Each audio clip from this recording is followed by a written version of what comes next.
tout ce qui respire l'éternel. Motema nanga ekomesa yo, mabanzo nanga esanjola yo, po oyo nga nazomona ilongoli bon. Communauté, salut la team, j'espère que vous allez bien, moi ça va. Bienvenue sur Demeure Officielle, bienvenue dans Des Story Time. Heureuse de vous savoir nombreux en train de me suivre de partout. Si vous n'êtes pas encore abonné à cette chaîne, abonnez-vous. N'oubliez surtout pas d'activer la cloche de notification et de partager massivement les liens de mes vidéos. Alors, aujourd'hui, pour ce tout nouveau numéro de Des Story Time, on va parler d'une histoire très dramatique. Deux belles sœurs ont eu une relation avec le même homme, c'est-à-dire l'épouse du grand frère est sortie avec le fiancé de la petite sœur de son mari. Et ça s'est pas limité là, hein. C'est que ce fiancé là, c'est son tout premier homme. Et d'ailleurs, s'ils se sont séparés, c'est parce qu'il y a eu la présence de la petite sœur de son mari dans l'histoire. Elle ne le savait pas, elles l'ont découvert quand la fille est venue pour se marier aussi officiellement avec l'ex-copain de la femme de son grand frère. Donc c'est une histoire un tout petit peu comme ça. Je vais vous expliquer dans les moindres détails tout au long de cet élément. D'entrée de jeu, je tiens à rappeler que je suis toujours sponsorisée par Vanessa Herwig. Faites un tour sur sa page Facebook, Vanessa Herwig. Elle a posté des différents modèles de perruques. Là-bas, vous pouvez passer vos commandes après avoir fait le choix, bien entendu, sur le +32 465 34 36 38. Suivez-moi également sur mes réseaux sociaux. Mon Instagram, par exemple, c'est Demeure Officielle, n'est-ce pas? Là-bas, je vais poster des contenus qui vont certainement vous intéresser. N'hésitez surtout pas d'aller me follow de ce côté-là. Salutations à Papi Chako, le Kashmani, n'est-ce pas? Salutations à lui, salutations à mon manager, le King Aka Boss Mobutu, à toutes les personnes qui me soutiennent de partout dans le monde. Vous êtes nombreux. Eric Kake la Foudre, Maman Hélène Kawaya, n'est-ce pas? Papa Coco Lomboto, salutations à toi. Vous êtes nombreux, vous me soutenez de partout. Je fais des kichou. Vraiment, continuez de vous abonner, de partager massivement les liens de mes vidéos. Ah, je pense à Maman Evelyne de Lolo. Salutations à elle également. Vous êtes tellement nombreux. Si je dois commencer à dédicacer, je ne vais jamais finir parce que vous êtes nombreux. Mais à vous tous, j'ai dit bisous. Donc voilà. Alors, revenons sur ce sujet. Qu'est-ce qui se passe? On va leur donner de noms. Il y a Juliana, l'épouse du grand frère. Le grand frère, on va l'appeler Hugues. L'ex de Juliana, on va l'appeler Matt. Et la petite soeur du mari de Juliana, on va l'appeler Léana. C'est quoi la petite histoire? Juliana a eu une relation pendant près de 5 ans, ou plus même, avec Matt. Cette relation, ils ont traversé beaucoup des choses, beaucoup d'histoires. Juliana est le genre des filles un tout petit peu correctes et tout. Elle connaissait pas beaucoup d'hommes. Elle n'a pas connu des hommes avec qui elle a eu des relations intimes. Elle a des ex, mais pas avec qui elle avait eu des relations intimes, pas autant. Quand elle est arrivée à l'université en G2, elle est tombée sur Matt, un très bel homme. Et ils ont commencé à sortir ensemble et tout. Leur histoire était vraiment très, très fort et tout. Et du coup, elle a décidé de donner sa virginité à Matt en G2. Mais avant, elle avait eu des ex avec qui elle a eu des histoires qui n'ont pas trop duré. Vous savez, surtout quand tu ne sais pas donner des relations intimes à un homme, de nos jours, c'est compliqué pour que la relation dure. Alors quand elle s'est mise avec Matt, il était très beau, c'était le genre d'homme qu'elle aime. Du coup, elle était en tout cas psychologiquement prête pour se donner à lui. Et ils ont eu cette relation-là. Ils l'ont fait, ils ont commencé à le faire, ils ont eu l'habitude de le faire. Et vous savez, les filles, généralement, quand c'est le tout premier homme avec qui tu as eu cette histoire, très souvent, c'est que on est très comme ça, soudés, puis très proches et on se donne à fond dans la relation parce qu'on se dit, le premier homme à qui je confie ça, c'est l'homme de ma vie, ça sera le père de mes enfants. C'est déjà dans cet état d'esprit que nous grandissons. Du coup, comme elle était déjà en G2, elle voyait les choses comme ça et puis les choses se préparaient dans ce sens-là. Mais Matt, c'était un homme quand même assez compliqué. Il a aussi quelques histoires à côté, à gauche et à droite avec les filles et tout. Deux fois, ça capotait entre eux. Il y avait quand même des moments de pause dans leur relation. Ensuite, ils se remettaient ensemble. Du coup, c'était un tout petit peu ça, quoi. Mais ils étaient ensemble, ils étaient bien.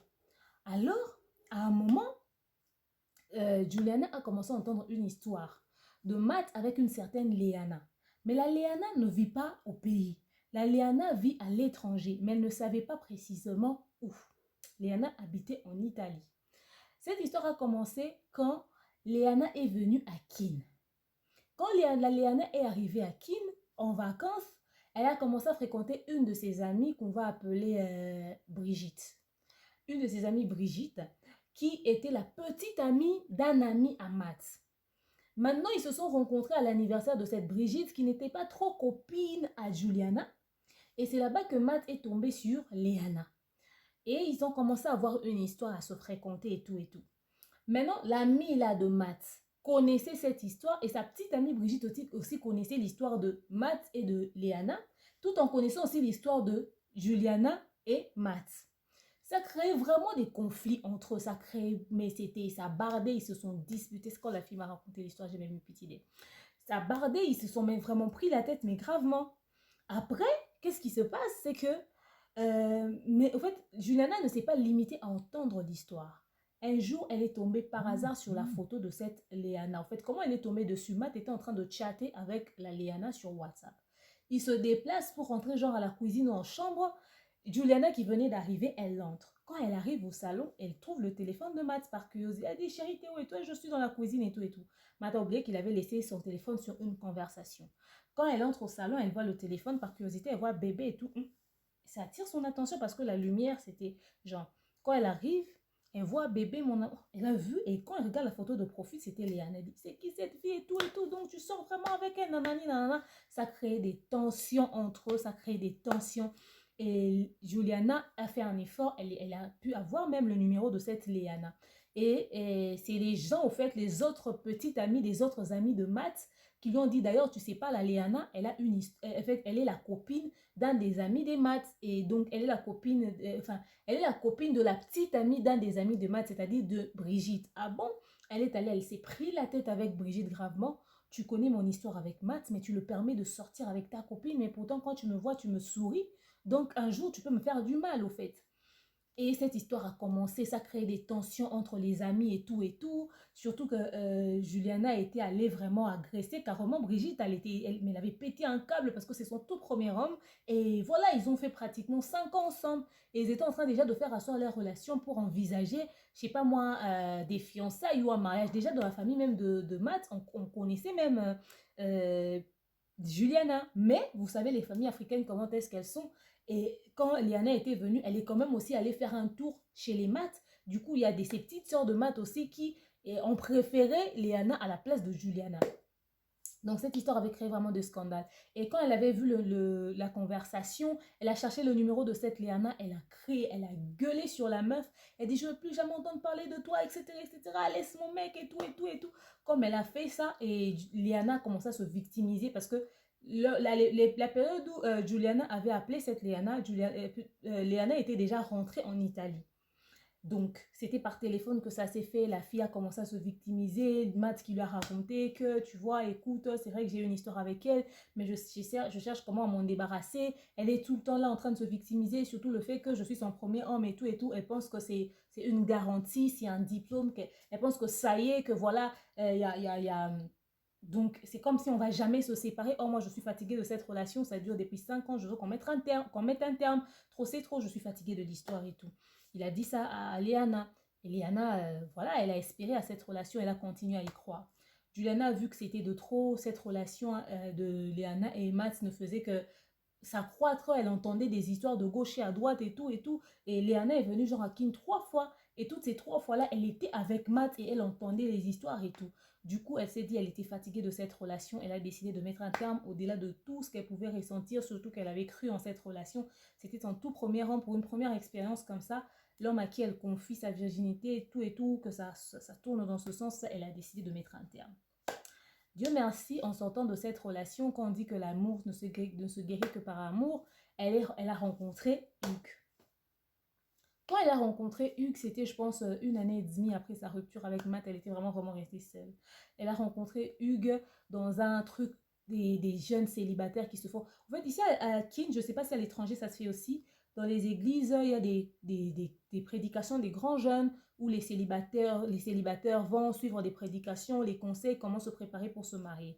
Alors, Hugues était allé là-bas. Aussi, il suivait dans une église de la plage dont je tais le nom. Hugues était allé là-bas et elle aussi, Juliana, était allée là-bas. Lors de la conférence, c'était même un agapé. Ils étaient en train de partager, d'échanger des secrets et tout. Pendant maintenant les heures des pauses, d'échange de conversation entre célibataires et tout, l'ambiance qui règne, elle a rencontré Hugues. Ils ont commencé à parler et tout. Ils se sont échangés de numéros. C'était un type très gentil. C'est que c'était pas trop le genre d'homme qu'elle est. Mais au fait, le fait qu'il était attentionné, il était charmant avec lui. Et puis bon, c'est un bel homme, même si c'était pas son genre d'homme, mais c'est un bel homme.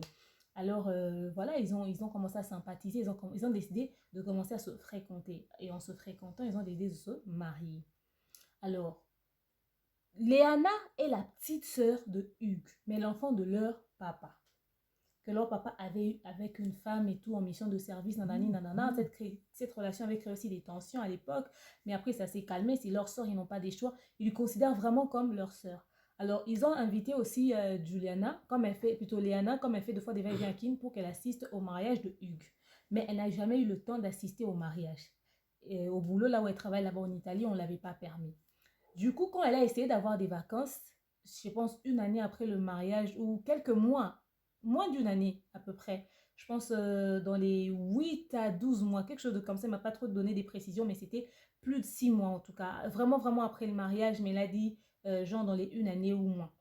Alors, elle est venue à Kin pour rendre visite à la famille et puis elle voulait rendre aussi visite à son frère Hugues pour savoir un tout petit peu comment il va, rencontrer sa femme et tout, comme il a l'habitude de le faire. Mais aussi, c'était la période où son fiancé allait venir lui prédoter. Donc, ils allaient faire d'une pierre deux coups. Parce que son fiancé avait déjà fait la demande en mariage par téléphone, etc., etc. Ils ont même filmé ça comme c'était en appel vidéo. Oh, je te fais un appel vidéo. Ils ont enregistré ça et tout. C'était génial. Ils ont même mis ça sur les réseaux sociaux. Alors, elle a dit, je viens aussi en famille pour faire la surprise à la famille, pour leur annoncer que je vais me marier avec Matt. Elle arrive à Kin. Juliana attendait déjà famille, c'était genre de 3 mois. Après son mariage, elle attendait famille de 3 mois et tout. Elle était bien dans son couple avec Hugues. Elle essayait de passer à autre chose. Hugues sait à quel point il avait trouvé Juliana abattue, brisée par cette histoire. Donc, il a eu du mal à penser ses blessures, à réparer ses choses, à lui redonner confiance en elle. Il sait comment est-ce que la relation de Matt et Juliana s'est terminée. Comment est-ce qu'il a trouvé Juliana dans un état mais critique et elle n'était pas bien du tout dans sa peau. Elle avait perdu vraiment confiance en elle, beaucoup de choses. Il a vraiment travaillé dessus. Du coup, il sait aussi que Juliana aimait beaucoup Matt, surtout que c'était le premier homme qu'il avait connu. Léana appelle Hugues pour dire, voilà, écoute, grand frère, je suis en train de venir à Kin et tout, je viens dans une semaine. Hugues parle avec Juliana. Donc, tu sais, ma petite sœur Meta, parce que son nom de famille, je donne seulement ce nom-là, le nom de famille, mais je sais que Léana, c'est son sobriquet. Ma petite sœur Meta, celle qui se trouve en Italie, la fille de notre papa, est en train de venir à Kin. Ah bon, oui. Alors, comme elle arrive à Kin et tout, il faudrait qu'on puisse le recevoir parce qu'elle n'a pas pu assister à mon mariage. Oh, pas de souci. Et tout. Donc, on doit organiser ça. Ok. Maintenant, en fait, Juliana n'a jamais vu vraiment la photo de Léana, au fait. Elle n'a jamais vu vraiment la photo de Léana dans le téléphone de son mari. Son mari l'a toujours parlé de leur sœur, mais elle n'a jamais vu, elle n'a jamais même demandé, comme c'était l'enfant de leur papa et tout, et comme la façon dont, en fait, Hugues aussi lui a présenté les relations, on était en froid, mais on a essayé de faire profil bas parce que c'est l'enfant de notre papa après tout, mais elle n'a jamais vraiment demandé la photo, elle n'a même jamais cherché à fouiller, elle sait seulement, on l'appelle Meta. Chez eux, on l'appelle Meta parce que, en fait, chez les Louba, généralement, on appelle les enfants avec leur nom de famille, très souvent et tout. Vous voyez, un Kasongo qu'on appelle Kas et tout, un Chimbalanga qu'on appelle Chims, c'est comme ça que ça se passe. Donc, eux, ils avaient l'habitude d'appeler leur petite sœur, leur sœur Meta. Donc, ça s'est limité là. Elle ne pouvait pas imaginer que la Meta, là, c'était elle, la Léana. Du coup, elle ne savait même pas. Quelques jours avant l'arrivée de Léana à Kinshasa, son mari lui a remis de l'argent pour qu'elle puisse acheter ce dont ils auront besoin pour recevoir, parce que Léana lui a dit, quand je vais arriver, je vais venir avec mon fiancé à la maison. Alors, elle est arrivée à Kin, c'était des cousins, eux, qui sont partis du côté de la maman de Léana, qui sont partis à récupérer Léana à l'aéroport et son fiancé Matt. Ils sont même venus et tout, ils ont passé du temps à Kin. Alors, c'était le dimanche qu'elle devait venir chez Hugues. Le dimanche, ils ont appelé, le samedi soir, ils ont appelé Hugo. Ah, on est à Kinshasa, je suis avec mon chéri et tout, nous venons demain dimanche à 14h. Ok. Alors, Juliana était fatiguée avec ses courbatures et la grossesse et tous les travaux qu'elle avait à faire à la maison et tout. Alors, elle est allée se changer vers 13h parce que c'était 1 heure avant que les invités n'arrivent. Elle a pris quelques temps de s'assoupir et tout, se réveiller pour s'apprêter et pam, les visiteurs arrivent à la maison. C'était qui? Matt et Léana. Pendant qu'elle était en chambre, son mari l'appelle. Ma chérie, t'es ouais, je suis en chambre, je suis en train de m'apprêter. Ok. Ah, ma femme est là, elle arrive, hein, d'accord. Maintenant, Matt, quand Matt était au salon, au fait, tu vois les photos des couples dans le salon, il était en train de voir. Il était en train de voir, il était en train de voir. Il s'est dit, c'est elle ou c'est une blague? On me fait un sale jeu ou c'est quoi? Il avait vu. Juliana qui descend des escaliers, elle arrive au salon. Vous connaissez les maisons de Bandal, comme on sait, non? Avec des escaliers et tout. Elle descend des escaliers, elle le voit. Elle dit, c'est qui? C'est quoi ça? Elle arrive, elle dit, mais cette fille, ce visage m'est familier. Ce visage m'est familier. Maintenant, Léana, quand son frère s'est marié, Hugues, il avait envoyé aussi à Léana ses photos de mariage. Mais Léana n'avait jamais mis ça même sur son statut WhatsApp. Elle a juste dit félicitations et tout et tout. Et puis, elle ne connaissait pas vraiment Juliana. Elle n'avait pas trop une idée de comment est-ce qu'elle était. C'est seulement que cette fille-là m'avait appelé. Donc, elle n'avait pas une idée. Mais elle se disait que ce visage m'était familier, mais elle ne savait pas trop comment aussi. Donc, du coup, comme elle c'était quelqu'un qu'elle ne connaissait pas, donc elle ne pouvait pas s'imaginer que ça pouvait être elle et tout. Donc, rien à voir. La fille, elle voit Juliana descendre en train de les regarder et de regarder Matt. Elle demande à son mari, qu'est-ce qui se passe ici? Son mari qui lui dit, ah tiens, écoute, ça c'est ma petite sœur Meta. Et parce qu'elle avait reconnu Léana, parce qu'elle avait vu la photo de Léana dans le téléphone de Matt. Et puis, elle avait même appelé Léana. Elle demande à son mari, qu'est-ce qui se passe? Son mari dit, non, tiens, ça c'est ma petite sœur Meta. Et puis, c'est son fiancé Matt. Pardon? C'est elle Meta? Oh oui. Léana? Oh oui, vous vous connaissez? Elle dit, non, c'est pas vrai. Elle s'est assise sur sa chaise. Elle a eu même un malaise comme elle était enceinte. Elle n'arrivait même plus à parler. Elle n'arrivait plus à parler, abattue et tout. Son mari lui a même donné de l'eau. Mais qu'est-ce qui se passe et tout? Matt qui a baissé sa tête par terre, en bas pour regarder vers le sol et tout. Et puis, son mari qui dit, mais qu'est-ce qui se passe et tout. Et tout, il dit, Matt qui se lève et puis qui part parce qu'il était tellement gêné par la situation. Il n'a même pas su dire un mot. Il s'est levé, il est parti. Alors, Léana qui essaie de comprendre, parce que elle a vu la réaction de Matt et puis elle s'est rappelée, elle dit, ses visages m'étaient très familiers et tout. Quand elle entendait encore le nom de Juliana, elle dit, tiens, donc ça doit être elle. Ok, elle a compris la situation. Et quand son frère a posé la question et tout, c'est Juliana qui explique, qui dit, au fait, le Matt dont je t'ai toujours parlé, quand tu m'as trouvé brisé en 1000 morceaux, c'est lui. Pardon? Oh oui. Et la fille dont je t'ai toujours parlé, celle qui était à la base de notre rupture, au milieu de tout ce que j'ai traversé, c'est ta sœur. C'est pas possible. Oh oui. Sa sœur s'est levée, elle est partie sans dire un mot. Pourtant, au fait, quand ils étaient en train de parler, avant que Juliana ne descende, Léana est en train d'informer à son frère que voilà, c'est mon fiancé. D'ailleurs, si je suis venue, c'est parce que aussi on doit faire la prédote et tout et tout. Donc, c'était une tension qui était terrible, ingérable, etc. C'était terrible, alors terrible. Il fallait maintenant calmer d'abord les tempéraments de Juliana, essayer de trouver une solution par rapport à ce mariage qui va se faire parce que les deux vont être dans la même famille. Dans la même famille. Le frère de Léana essaie d'appeler sa petite soeur pour lui dire, voilà, il y a eu ça entre, oh, mon fiancé m'a expliqué, il m'a tout expliqué. Alors, c'est quoi mon problème dans l'histoire? Oh non, tu vois, essayer de voir un peu, de trouver le juste milieu. Moi, je suis déjà mariée à ma femme et tout. Est-ce que toi, ça te ferait plaisir de voir que tes épouses au premier homme qui a déviagé ma femme et tout, et surtout, dans quelles conditions est-ce qu'ils se sont séparés en tant que femme? Comment tu vas vivre ça? Est-ce que tu penses que votre relation exige vraiment que vous puissiez en arriver jusque-là? Est-ce que tu peux pas, ne serait-ce que faire ça pour mon frère? Pour ton frère, je m'en fous éperdument. Parce que moi, je n'ai rien demandé à personne. Ça pouvait être moi ou quelqu'un d'autre. Ça pouvait être lui ou quelqu'un d'autre. C'est pas parce qu'on s'est retrouvé dans une même famille que moi, je dois interrompre ma relation pour lui faire plaisir à elle.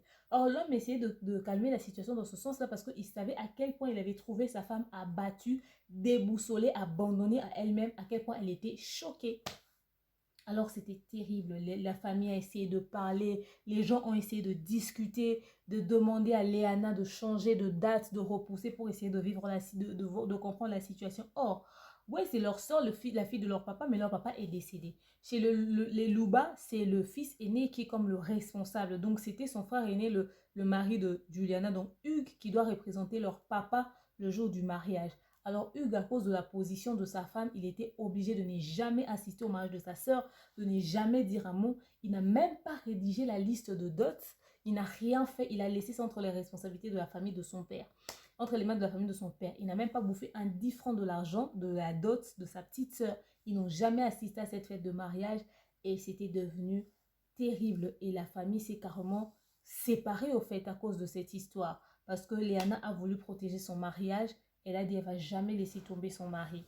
Alors, Juliana m'a écrit, elle m'a raconté cette histoire. Elle dit, ouais, je vis avec. C'est une histoire qui me fait très, très, très mal. Je voulais le partager avec les gens. J'arrive jamais à raconter. Mais comme tu fais des story time, j'aimerais suivre mon histoire comme ça et voir ce que les gens vont penser de ça, au fait. Parce que là, elle a accouché. Elle est à la maison. Sa fille a maintenant 3 mois. Elle est encore bébé. Mais cette histoire revient encore dans sa tête et tout et tout. Surtout quand il y a les photos de Matt et de la petite soeur de son mari sur les réseaux sociaux. Elle voit ça, elle a mal digéré, elle a vraiment déprimé après cette histoire. Mais heureusement que son mari était là pour l'aider. Et elle pense que, au fait, l'acte que son mari a posé représente beaucoup. Il a été de son côté au détriment même de sa propre soeur. Parce que de toute façon, que ce soit seulement la fille de son père ou pas, c'est le lien du sang. Elle reconnaît ça. Mais elle sait aussi que dans un coin de son cœur, elle sait qu'elle en veut beaucoup à Matt et surtout qu'elle est très amoureuse de Matt. Elle est dans son mariage, elle est passée à autre chose, mais elle reste dans un coin de son cœur très amoureuse de Matt. Et le fait de le savoir époux de la petite soeur de son mari, c'est ce qui lui fait le plus mal au fait. Parce que peut-être elle se disait que tôt ou tard, ils pourront peut-être se remettre ensemble. C'est une probabilité qui existe et tout. Mais là, vraiment, la nature lui prouve que c'est impossible, qu'elle peut même plus espérer à quoi que ce soit et tout. Alors, elle aimerait savoir ce que les gens pensent de la situation. En fait, moi, perso, je pense que j'ai pas eu le temps de le lui dire. J'ai dit, ok, j'ai écouté ton histoire, je vais raconter ça. Moi, perso, en fait, je me dis que le problème, ce n'est pas les filles. Parce que nous, les filles, avec l'âge et tout, quand on a un homme qui veut nous honorer, franchement, on se déçue. C'est une opportunité qu'on ne veut pas du tout rater. Moi, mon problème, c'est le Matt, là. C'est lui, mon problème. Tu arrives dans une famille où il y a autant de scandales. Je ne sais pas. Essaie d'abord de réparer la situation que tu as fait, de calmer les choses. Au pire même, n'épouse même plus cette fille-là. Les femmes, il y en a nombreuses. Il aurait dû passer à autre chose. Mais après, les cœurs ont ces raisons que la raison ignore. Mais maintenant, comment est-ce qu'ils vont vivre ça? Parce que je pense que jusqu'à, je sais pas moi quand, du moment que c'est connu dans la tête de tout le monde, même les membres de famille savent que le premier homme de la vie de Juliana, l'épouse de leur frère, c'était Matt. Et Léana le sait. Léana sait elle est arrivée dans cette relation, elle a trouvé ce qu'elle a trouvé, elle a été à la base de leur rupture. À cause de leur présence, il y a eu de sa présence, il y a eu des tensions. Juliana l'a appelé, il y a eu des problèmes, il y a eu des conflits et tout, elle le sait. Donc je pense qu'il fallait que les gens puissent réfléchir mûrement, que chacun se mette à la place de l'autre. Parce que, en fait, l'avantage que Juliana avait, elle peut pas divorcer de son mariage, elle était déjà mariée. Mais Léana avait la possibilité, en fait, de faire un choix. Parce que je pense que la famille passe avant tout, de toute façon. Espérons seulement que leur mariage va durer, qu'il n'y aura pas des problèmes plus tard. Mais moi, je pense que quand j'entre dans une histoire comme ça, je vais prendre d'abord mes sentiments, mes émotions, mettre ça de côté. Je vais dire, voilà, je ne pourrais pas continuer comme ça. Je ne peux pas être avec l'homme qui a connu l'épouse de mon frère. Je ne pourrais pas être dans ça. Parce que d'une manière ou d'une autre, je vais lui considérer au fait dans un coin de ma tête comme quelqu'un avec qui j'ai partagé le même homme et je n'aimerais pas lui voir comme ça. Est-ce qu'ils vont vivre à Kin, eux tous? Mais c'est une famille. Comment est-ce qu'ils vont gérer ça? Ça, c'est ce qui est très compliqué. Même moi, pour donner mon point de vue, au fait, je me réserve beaucoup. Parce qu'il s'agit d'une histoire de cœur, une histoire de mariage.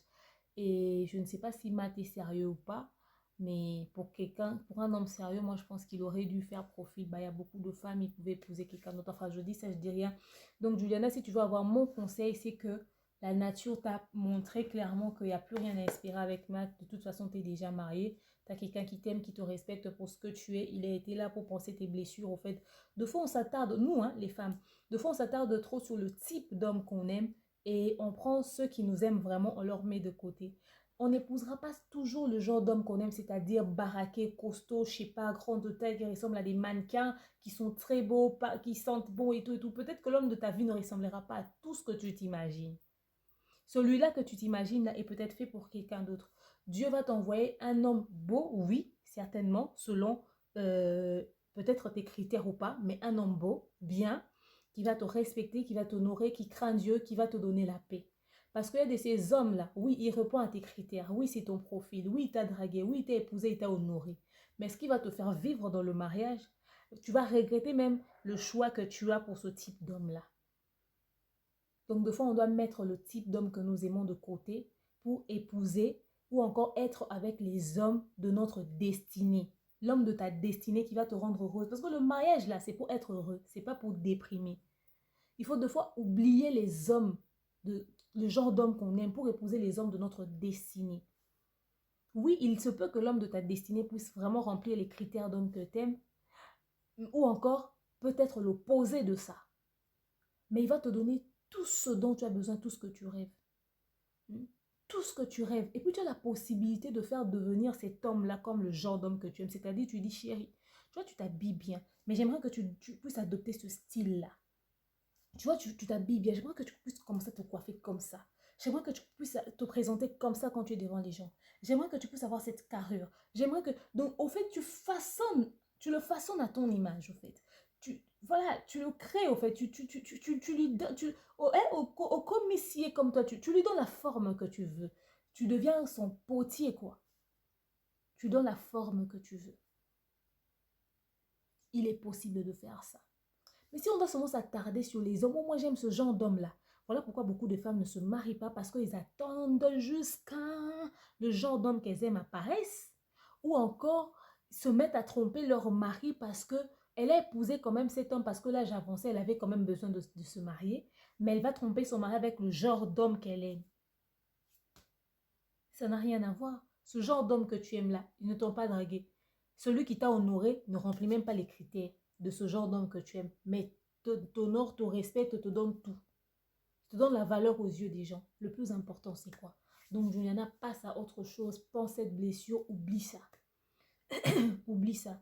Tu aurais connu cet homme un peu plus tôt ou après. Peut-être même qu'après lui, c'est parce que tu as eu seulement de la chance de tomber avec quelqu'un d'autre juste après. Tu pouvais encore avoir encore une autre personne après Hugues. Tu pouvais avoir encore une autre. Peut-être même 5 personnes après ça et puis te marier. C'est pas parce que tu as connu un homme que forcément cet homme doit t'emmener jusque dans le mariage. C'est faux, c'est écrit où? Ce n'est pas une obligation. Ce n'est pas une obligation. Des fois, il y a des chances que le premier homme que tu as connu puisse être l'homme de ta vie. Mais chez d'autres personnes, ça n'a pas été le cas. Il y a d'autres même, ils ont épousé ces hommes-là qui leur ont connu, qui leur ont déviergé et tout.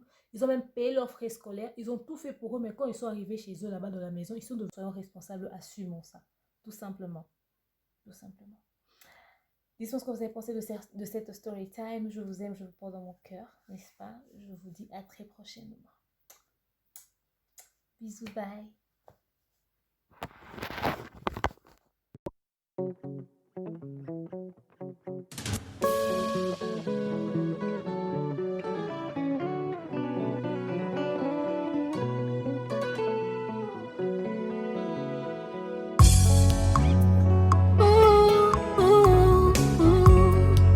Que tous ceux qui respirent l'éternel motema nanga ekomisa yo mabanzo nanga esanjola yo po oyo nga nazomona elongo libonzame na yo te